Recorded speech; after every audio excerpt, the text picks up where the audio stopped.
Praktik baik apresiasi GTK transformatif tahun 2025. Implementasi mandiri pembelajaran mendalam. Assalamualaikum warahmatullahi wabarakatuh. Perkenalkan, saya Muhammad Mansur. Saya Kepala UPTD SMP Negeri 2 Klampis, Kabupaten Bangkalan. Pada kesempatan ini, video saya bercerita tentang praktek baik yang saya lakukan di sekolah saya untuk menjadi kepala sekolah transformatif yang mendampingi dan memfasilitasi kegiatan guru dalam pembelajaran mendalam. Harapannya dengan praktek baik ini saya bisa membersamai Bapak Ibu guru di sekolah kami, yaitu di UPTD SMP Negeri 2 Klampis, untuk melakukan transformasi di dalam pembelajaran. Semoga dari karya ini kita semua bisa belajar dan berdampak baik di sekolah kami, dan tentunya berdampak baik bagi pendidikan di Kabupaten Bangkalan. Terima kasih. Wassalamualaikum warahmatullahi wabarakatuh. Implementasi pembelajaran mendalam secara efektif sangat bergantung pada kesiapan dan kapasitas guru sebagai ujung tombak pelaksana di kelas. Tantangan internal ini diperparah oleh kesulitan dalam akses terhadap pelatihan dan pengembangan profesional yang berkualitas di tingkat daerah. Program pelatihan, pembelajaran mendalam yang ada seringkali diselenggarakan dengan skema terbatas. Saya selaku kepala sekolah menjalankan peran ganda, yaitu memimpin perubahan dari dalam, mengatasi resistansi guru, dan membangun kapasitas profesional secara kolektif. Dengan harapan praktik baik ini diharapkan dapat menjadi model implementasi pembelajaran mendalam yang berkelanjutan. Berat sama sekali Pak, memang tidak tahu. Setelah ini ada sedikit pemahaman dan sedikit pemahaman. Pendalaman materi itu apa Pak? Pendalaman materi. Iya. Hasil review dari rencana pembelajaran secara bersama dengan guru, masih banyak guru yang belum bisa menyusun perencanaan pembelajaran mendalam dan menerapkan pembelajaran mendalam di kelas. Berdasarkan hal tersebut di atas diperlukan praktik baik tentang pembelajaran mendalam di sekolah secara mandiri. Ada 3 ini. Ada bermakna, kemudian ada menggembirakan, ada berkesadaran. Berkesadaran, bermakna, menggembirakan. Ini saya butuh contoh konkretnya di RPM-nya Bapak. Bermakna itu sebelah mana, terus berkesadaran itu sebelah mana. ya non-grade harus belajar lagi, proses-proses lagi. Ya, yang sering digunakan memang ini ya Pak Ibu. Model sama metode. Model sama metode. Melalui 4 hal. 1, melalui olah rasa, olah raga, kemudian melalui olah pikir, kemudian satunya melalui olah hati. Olah hati, olah pikir, olah rasa, satunya lagi apa? Olahraga. 4 itu. Apakah kemitraan ini harus dimasukkan apa opsional Pak?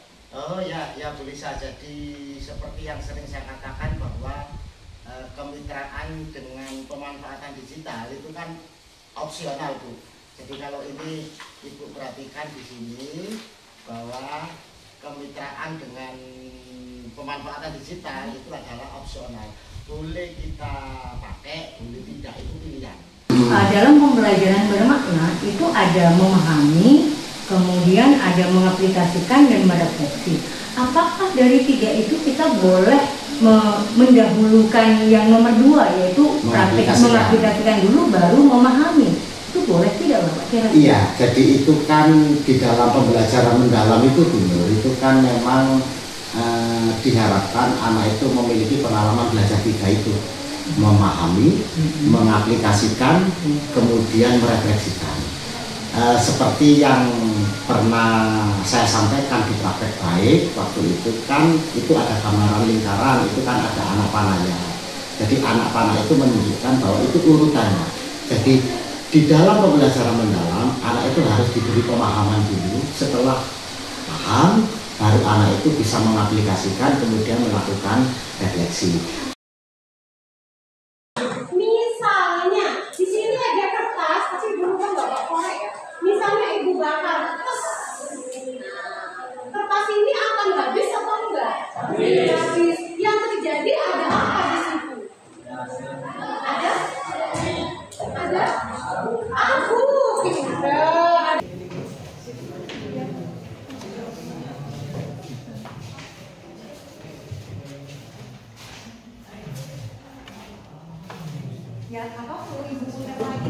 Banyak kelompok mencari referensi gambar dan lingkungan sekolah, misalnya pohon.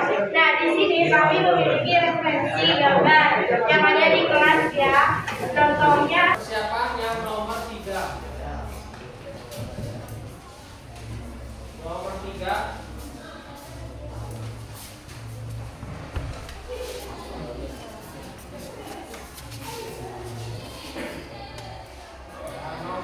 Diskusi mengenai hasil pembelajaran bukanlah sekedar penutup kegiatan belajar, melainkan inti dari perbaikan dan penyesuaian proses pendidikan yang berkelanjutan. Bagi seorang guru, diskusi ini merupakan jembatan penting untuk memahami apa yang telah berhasil dilakukan dan bagian mana yang masih memerlukan perhatian khusus. Saat ini pendekatan pembelajaran mendalam sedang digaungkan di setiap sekolah. Saya sebagai fasilitator pembelajaran mendalam untuk guru di Kabupaten Bangkalan. Saya secara terus-menerus melakukan pendampingan kepada guru-guru di sekolah sasaran. Pembelajaran mendalam tumbuh subur dalam budaya sekolah yang mendorong eksperimen dan tidak takut pada kegagalan. Kepala sekolah harus menjadi teladan kepemimpinan yang reflektif. Mereka secara rutin memimpin diskusi reflektif dengan guru tentang efektivitas metode pembelajaran yang diterapkan. Pada akhirnya, peran kepala sekolah sebagai fasilitator pembelajaran mendalam di daerah adalah sebuah tindakan kepemimpinan transformasional. Saya Pak Jatim, guru SMP Negeri 2 Kelampis sekaligus Wakasek, dengan adanya praktek tentang pendalaman yang dilakukan oleh kepala sekolah yaitu Bapak Muhammad Mansur SPD yang tadinya saya belum paham. Alhamdulillah setelahnya ada praktek ini, saya bisa memahami. Assalamualaikum warahmatullahi wabarakatuh. Perkenalkan, nama saya Lia Silvia Komaria, guru IPA di SMP Negeri 2 Kelampis, Bangkalan. Bapak Muhammad Mansur SPD, beliau adalah Bapak Kepala Sekolah di SMP Negeri 2 Kelampis dan merupakan salah satu fasilitator terbaik kami. Beliau memperkenalkan kami praktik baik pada pembelajaran mendalam. Pembelajaran mendalam yang fokus pada pemahaman konsep dan kontekstual, bukan hanya sekedar hafalan saja. Jujur, kami sebagai guru yang awalnya kami tidak mampu apa-apa, tidak tahu mengenai pembelajaran mendalam, saat ini pembelajaran ini menjadi menyenangkan dan mengasyikkan. Assalamualaikum warahmatullahi wabarakatuh. Perkenalkan, nama saya Ibu Iva Holifah dari UPTD SMP Negeri 2 Kelampis. Dengan adanya praktek baik yang dilakukan oleh Bapak Kepala Sekolah yaitu Bapak Mansur sebagai fasilitator pembelajaran mendalam di sekolah kami. Maka saya sekarang sudah bisa merancang PPM sekaligus mengimplementasikan kepada siswa dalam pembelajaran sehari-hari di kelas kami. Halo, nama saya Ulan, saya dari kelas 9B. Saya merasa pembelajaran sekarang lebih menyenangkan. Dan sebagian guru-guru kami mengajar dengan menyenangkan dan menantang. Guru-guru kami di sini sering memberikan suatu permasalahan untuk diselesaikan secara bersama dan juga dengan diskusi. Saya menjadi bisa lebih percaya diri untuk berbicara dan menyelesaikan masalah dengan berpikir kritis. Terima kasih. Halo, saya Dava dari kelas 7B. Dulu saya merasa bahwa pelajaran itu sangat membosankan dan repetitif, hanya fokus pada teori-teori saja. Namun sekarang saya merasa bahwa pelajaran itu menjadi lebih menyenangkan karena tidak berfokus pada teori saja, melainkan ada juga praktek yang dilaksanakan. Sekian, terima kasih.